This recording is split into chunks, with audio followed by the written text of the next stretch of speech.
Hello guys! Nakikita nyo yung lumang hairclip na ito?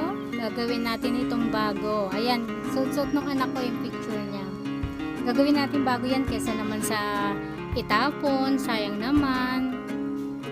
Yan, kinuha ko yung Hello Kitty head at saka yung wig niya. Kesa naman sa itapon lang, sayang naman. Binili ko noon yan eh. Eh syempre ngayon, para mapakinabangan ulit, gawa ng paraan, di ba?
Okay guys, kukunin ko ngayon yung wig na pinaglumaan, yung kinupit ko dun sa lumang ipit ng anak ko.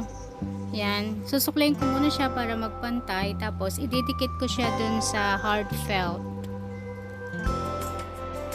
Okay guys, naidikit ko na sa hard felt yung wig.